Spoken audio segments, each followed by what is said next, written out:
Hi, it's Paul from the series Dancing with Cancer. It's Saturday, the 21st of December. I had said that I wasn't going to do another video until after Christmas and after my treatment had started. But it's been a big week, and something in particular that's happened that I felt deserved a story all of its own, having now been through the journey. As I mentioned in the last video, um, I've been having a feeding tube fitted this week. The day before I travelled to Liverpool for for the peg to be fitted, I had a really emotional talk with my wife about what was coming in terms of that and the treatment, how I was feeling. Um, and unusually, Sheila was pretty open with me about how she was feeling. It was a really uncomfortable conversation, quite frankly, but nevertheless, we had it, and I'm glad we did. The following day, I left for Liverpool. Had an extremely long and empty day at Aintree with nothing happening. Well, almost nothing happening. I had no visitors. Not blaming anybody for that. It's just like I had no idea what was going to happen, so couldn't really make any plans. I felt extremely lonely. I felt very anxious about the procedure that was going to happen the following day. And as I said to a few people at the time, it felt like that day, on Monday, the day before the procedure, that was the last day of me as I know me, and that from the following day there'd be a new me that I wasn't going to like very much. One with a feeding peg, one having treatment, one not playing sport, one not seeing friends, one not going to music events, one that was completely and utterly unfamiliar to me. And that was, all those feelings were really about the procedure to come, I suppose. Following morning, I woke up, hadn't really got much of any sleep, noisy hospital ward, single bed, anxiety, etc. A little bit delayed, so the doctors, etc. Eventually, I was told what was going to happen.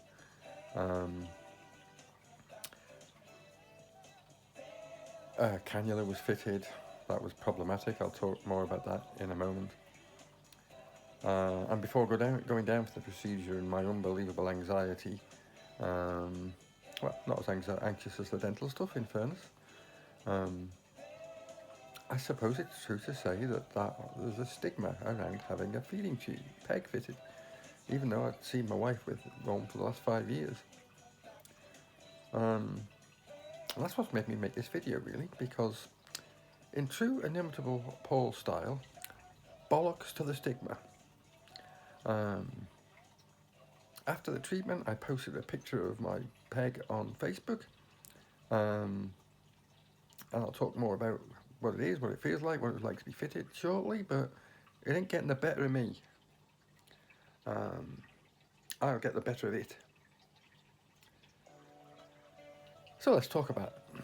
So eventually I was taken down for the procedure, had a long wait in the pre-room, taken into the procedure room, whatever you want to call it. Seemed to be a crowd of clinicians around me.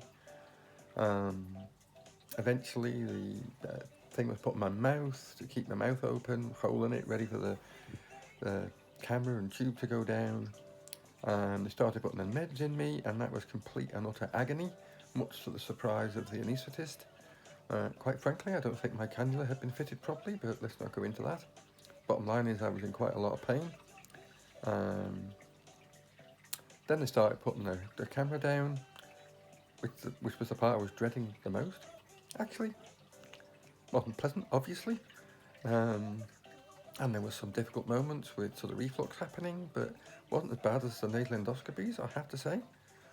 Then the incision was made in my stomach, which I didn't feel really at all. And then it was done. Then I went to recovery. Then I went back to the ward. In fact, I probably had more pain in my arm from the cannula than I did at that point in time from the fitting of the peg. meds during the evening and overnight. Had lots of problems again in and around the cannula. Meds not going in me properly. Um, Morning staff came on the Wednesday. Big up to Tom and Kelly, who were absolutely fantastic at Aintree. Really looked after me well. Some proper old-fashioned scousers that I got on well with, and some great other patients around who we had a laugh with. Eventually I was allowed to go. Got something to eat. Taxi collected me. And then the trouble started. By then my painkillers had wore off. 40-minute journey to the airport. By the time we got there, I was in so much agony, so uncomfortable, that I walked up to the desk and asked for special assistance. Staff at the airport were fabulous. Really helped. A few other things just to say about the rest of my time while I was at Aintree. Massive thanks to Angela, my cousin, who came to see me a few times. I cannot tell you how much I appreciated that and how much it helped in terms of what's to come. My brother Robert came to see me. I had FaceTime calls from all over the place, or WhatsApp calls, so many messages. To all of you who've done that, please don't ever underestimate how much that helps and how much it means. Certainly for me, I'm eternally grateful for that. So I got home Wednesday night, so glad to be home. Forgot to mention the fact I'd had numerous phone calls during the day from Clatterbridge, Macmillan, dietitians, heaven only knows what, even while I was in recovery. But I got home Wednesday night, got some sleep in my own bed, which was brilliant, albeit I'm having to learn to sleep differently. But believe it or not, I had to go back to local again on Friday. Wasn't looking forward to that travel, still in quite a bit of pain, but finally starting to get used to how to manage the painkillers. So on Friday morning, I was up at 4:15 a.m.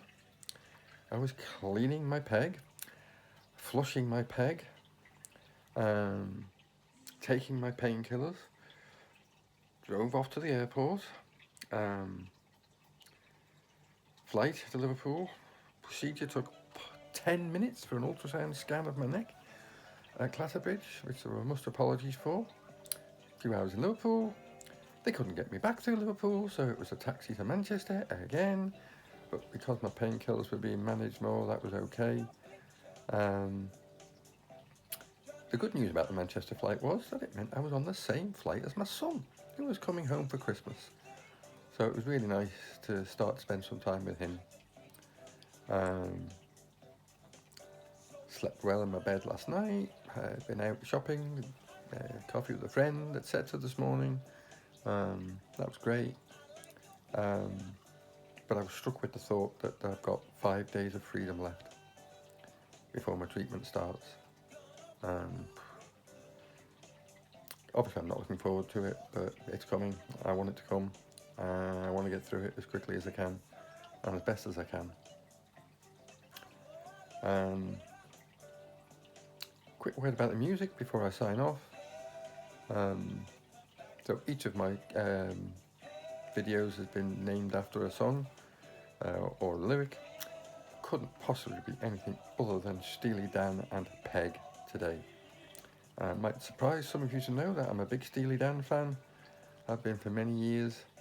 Donald Fagen falling off the back of that, and in much later years China Crisis, who were heavily influenced by Steely Dan, who I've seen China Crisis many times.